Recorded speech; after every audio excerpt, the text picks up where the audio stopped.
दोस्तों, श्री कृष्ण और श्री कृष्ण की द्वारका नगरी जो अब समुद्र के नीचे है, जिसके दर्शन अभी हाल ही में हमारे प्रधानमंत्री श्री नरेंद्र मोदी ने किए हैं। आज की वीडियो में हम इसी बारे में बात करेंगे कि आखिर वो क्या कारण था जिसके कारण श्री कृष्ण की ये द्वारका नगरी समुद्र में डूब गई। क्यों हुआ, कैसे हुआ और उसका क्या कारण था। श्री कृष्ण की ये द्वारका नगरी, जिसको द्वारावती, कुशस्थली, अनार्तक, ओखा मंडल, गोमती, द्वारका, चक्रतीर्थ, अंतद्वीप और वाणी दुर्ग के नाम से भी जानते हैं। ये द्वारका नगरी को द्वारका इसलिए कहा जाता है क्योंकि इस नगरी में बहुत सारी दीवारें थी और दीवारों में बहुत सारे द्वार थे, जिसके कारण इस नगरी का नाम द्वारका नगरी पड़ा। जब श्री कृष्ण ने कंस का वध किया तो उसके वध के बाद कथा के अनुसार जरासंध ने ये कसम खाई कि वो यदुवंशियों का वंश मिटा देगा और इसी के चलते उसने मथुरा और यदुवंशियों पर बार बार आक्रमण किया। यदुवंशियों की रक्षा करने हेतु श्री कृष्ण ने द्वारका नगरी को बसाया, इसका निर्माण किया और सभी यदुवंशियों को सुरक्षित रखने के लिए द्वारका नगरी में ले आए। यहाँ बहुत कुछ अच्छे से चलता था, सब प्यार से रहते थे और सब कुछ कृष्ण जी की कृपा से बहुत अच्छा था। 36 सालों तक श्री कृष्ण ने इस द्वारका नगरी का पालन पोषण किया और राजा बनकर इसको संभाला। लेकिन 36 सालों बाद श्री कृष्ण की मृत्यु के पश्चात ये द्वारका नगरी समुद्र में डूब गई। लेकिन इसका क्या कारण है? पौराणिक कथाओं और ग्रंथों के अनुसार इसके दो कारण थे। पहला कारण था गांधारी। गांधारी जो कि दुर्योधन की माता थी, उन्होंने महाभारत के युद्ध के पश्चात जब युधिष्ठिर का राज्य तिलक हो रहा था, उन्होंने कहा महाभारत और मेरे 100 पुत्रों की मृत्यु का जो जिम्मेदार है वो श्री कृष्ण ही है। और गांधारी ने श्री कृष्ण को यह श्राप दिया कि जिस प्रकार कौरवों के कुल का नाश हो गया है, इसी प्रकार तुम्हारे यदुवंश का भी नाश हो जाएगा। ये श्राप गांधारी ने श्री कृष्ण को दिया, जो कारण माना जाता है द्वारिका के डूब जाने का। लेकिन एक और कथा भी है जो इससे जुड़ी हुई है। महाभारत के 36 वर्षों के पश्चात द्वारका में अलग अलग तरह के अपशगुन होने लगे। इन्हीं अपशगुनों के चलते एक बार महर्षि विश्वामित्र और देवऋषि नारद वहां पहुंचे कि शायद वो कुछ कर पाएं। लेकिन वहां यदुवंशियों के जो नव बालक थे, इन्हें देखकर एक मजाक सूझा और उन्होंने श्री कृष्ण के पुत्र शंभ को उनके आगे स्त्री वेश में खड़ा कर दिया और ये कहा कि ये स्त्री गर्भवती है, कृपया आप ध्यान कर ये बताइए कि इनके गर्भ में पुत्र है या पुत्री। अब जब ध्यान लगाया और उन्हें मालूम चला कि ये स्त्री नहीं बल्कि पुरुष है, तो उन्हें बहुत क्रोध आया। ये श्राप दिया कि श्री कृष्ण का ये पुत्र एक लोहे के मूसल को जन्म देगा और वही लोहे का मूसल यदुवंशियों के नाश का कारण बनेगा। इस मूसल से केवल बलराम और श्री कृष्ण ही बच पाएंगे और कोई भी नहीं बच पाएगा। जब ये बात श्री कृष्ण को पता चली तो उन्होंने बलराम से कहा कि ये घटना अवश्य सत्य होगी और उन्हें याद आ गया गांधारी के उस श्राप के बारे में भी जो उन्हें दिया गया था।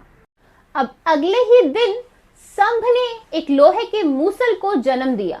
राजा उग्रसेन ने उस मूसल को समुद्र में फेंकवा दिया।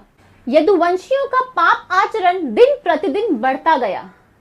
श्री कृष्ण जानते थे कि ये पाप आचरण अपनी चरम सीमा पर पहुंच जाएगा और यही कारण बनेगा इनके विनाश का। श्री कृष्ण को गांधारी के उस श्राप की भी याद थी। श्री कृष्ण ने काल चक्र को देखा और वो समझ गए कि माता गांधारी का वो श्राप सत्य होने वाला है। सारे योग वही बन रहे थे जो कि महाभारत के वक्त पर बने थे। अब श्री कृष्ण ने यदुवंशियों को तीर्थ यात्रा पर जाने के लिए कहा। यदुवंशी तीर्थ यात्रा पर चले गए और एक समुद्र के किनारे उन्होंने अपना डेरा डाला। परंतु पाप आचरण आप कहां छोड़ के जाएंगे, वो तो आप अपने साथ साथ ही ले जाते हैं। उनमें आपस में कुछ कहा सुनी हुई और वो कहा सुनी युद्ध में बदल गई। ये युद्ध बहुत बढ़ गया और आवेश में आकर सत्यकिक ने कृतिवर्मा का वध कर दिया।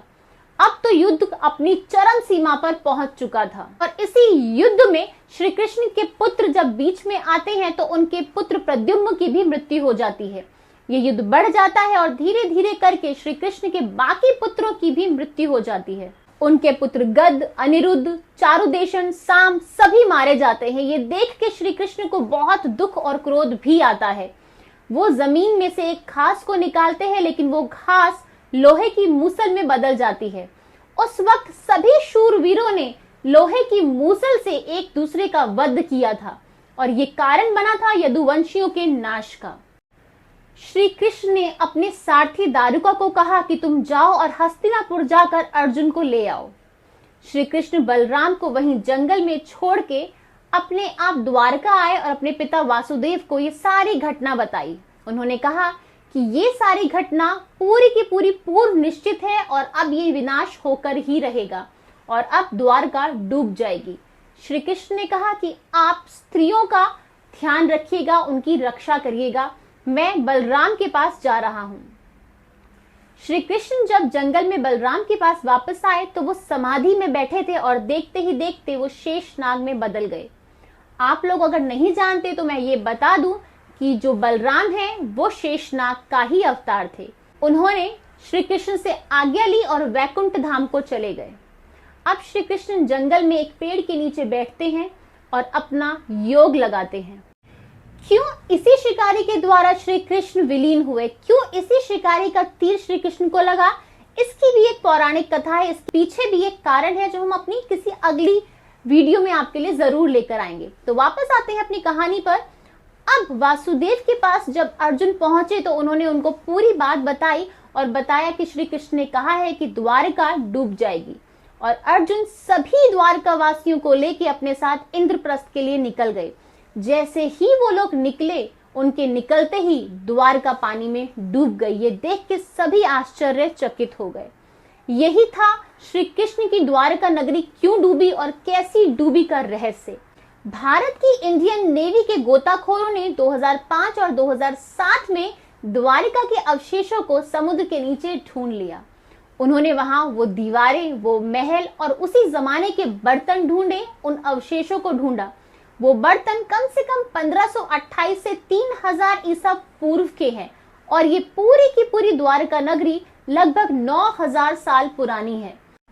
दोस्तों, चाहे वो राम सेतु हो या फिर द्वारका नगरी, इनके अवशेष हमें हमेशा अपनी पौराणिक कथाओं की याद दिलाते हैं और उन लोगों को एक जवाब भी देते हैं जो सवाल करते हैं कि क्या राम राज्य वाकई में था, क्या कृष्ण का जन्म वाकई हुआ था, क्या द्वारका नगरी सच में थी। तो ये अवशेष उन सभी लोगों को भी जवाब देते हैं।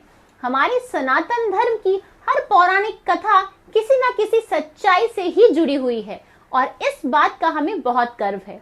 हम ऐसी ही और पौराणिक कथाएं आपके लिए जरूर लेकर आएंगे अपने चैनल मिस्ट्री एंड माइंड में। उसके लिए हमारे चैनल को सब्सक्राइब कर लीजिएगा, क्योंकि अपनी हिस्ट्री को जानना और अपनी पौराणिक कथाओं को जानना हम सब के लिए आज की डेट में बहुत ज्यादा जरूरी है।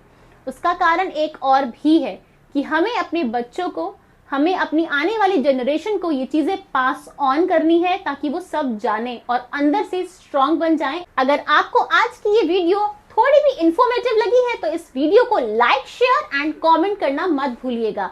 और यस, ऐसी ही कथाओं के लिए और मिस्ट्रीज के लिए subscribe my channel. Thank you.